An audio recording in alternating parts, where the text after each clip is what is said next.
नमस्कार दोस्तों, मैं मुकेश और आप देख रहे हैं आपके चहेते news portal the real world. उन 20 जवानों में जो चाइना के साथ हमले हुए उसमें शहीद हुए, उनमें से हमारे छत्तीसगढ़ के निवासी श्री गणेश राम कुंजाम गिधाली ग्राम के ब्लॉक जो चारामा कांकेर जिला के छत्तीसगढ़ के निवासी थे। उनको हम हमारी चैनल की तरफ से सत नमन करते हैं। उनकी अदम्य साहस वीर गति को हम प्रणाम करते हैं और हम आशा करते हैं हमारे छत्तीसगढ़ की माटी में ऐसे वीर सपूत्र हमेशा लगातार जन्म लेते रहे और देश के लिए अपनी जान लेते रहे और जान देते रहे। जी हाँ दोस्तों, हम संवेदना प्रकट करते हैं उनके परिवार वालों के लिए। चलिए आगे बढ़ते हैं। जिस प्रकार से एलओसी पर दोनों ही जो देश है वो तनातनी पे लगे हुए हैं और लगभग अब युद्ध होना तय माना जा रहा है, क्योंकि अब आसपास के जो गांव हैं वहां से गांव को हटवा दिया गया है, गांव को खाली करवा दिया गया है और जो मेन जो जम्मू कश्मीर के लिए जो रोड है, एलएसी के लिए जो रोड है मेन ब्लॉक, उसको अब ब्लॉक कर दिया गया है आम नागरिकों के लिए। अब वहाँ से केवल सेना की गाड़ियाँ जा रही है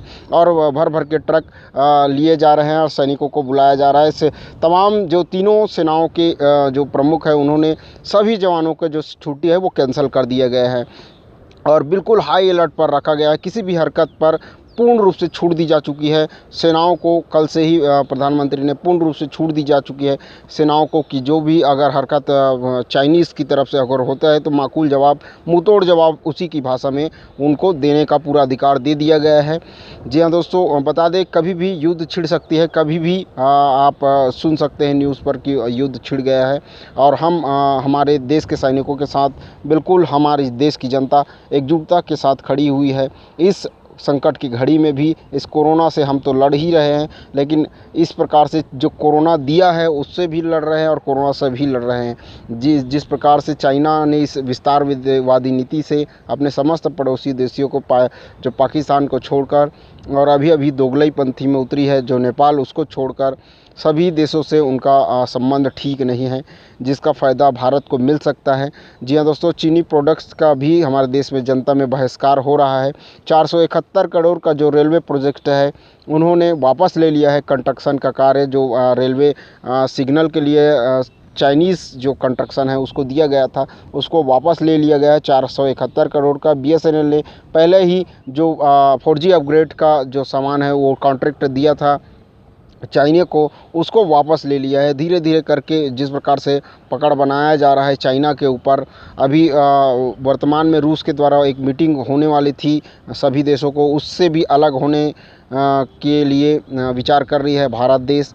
जिस प्रकार से आज और दोनों मेजर जनरलों के बीच बातचीत हुई जो 6 जून को हुई थी उसी लेवल पर, जिस प्रकार से कल की हिंसा झड़प हुई, लेकिन आज का भी मीटिंग बेनतीजा निकला है। दोस्तों आप सभी को बता दें लगभग आप ये समझ कर चलिए कि 80 से 90% युद्ध की तैयारी में है दोनों ही देश, क्योंकि फोर फिंगर तक जो फोर फिंगर तक है उस तक अपना दावा बता रही है और इंडिया भी अपना दावा फोर फिंगर तक बता रही है और दोनों ही जो सेना है वो हटने का नाम नहीं ले रही है।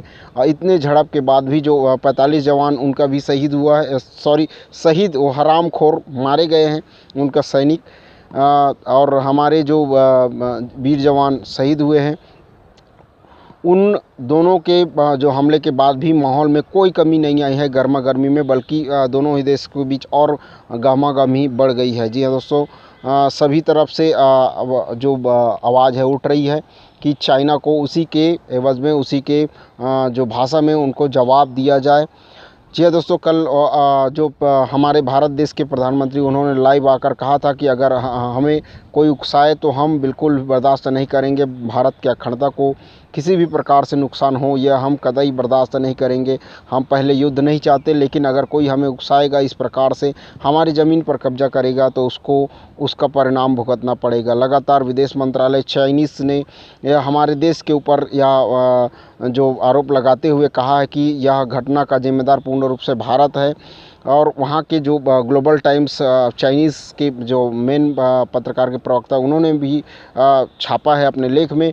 कल का जो झड़प हुआ है उसमें भारत के जवान उनकी तरफ से हमारे जो बॉर्डर को लांघा गया, जबकि फोर फिंगर तक भारत देश का ऑलरेडी बॉर्डर है, मतलब लाइन ऑफ एक्चुअल कंट्रोल है दोस्तों, LAC कहते हैं उसको। वहाँ पर कोई बॉर्डर नहीं है, उतने दूर को माना जाता है। मतलब कहे तो एक कदम आगे एक कदम पीछे ऐसा चलता है, लेकिन 4 फिंगर तक हमारे देश के जो सेना है, जवान है, वो पेट्रोलिंग करते थे, उसी तक आ पहुँची है और लगातार अपनी संख्या बढ़ा रही है चाइना। और जिस प्रकार से स्थिति है, युद्ध के मुहाने पर बिल्कुल दोनों देश खड़े हुए हैं। अब देखते हैं क्या होता है आगे। हाँ, वैसे भी हमारे देश में पूरी तरह से चीनी प्रोडक्ट्स का बहिष्कार चल रहा है। आगे इस बारे में कल चर्चा करेंगे, इसकी वास्तविकता कहाँ तक सही है। तब तक के लिए जय हिंद।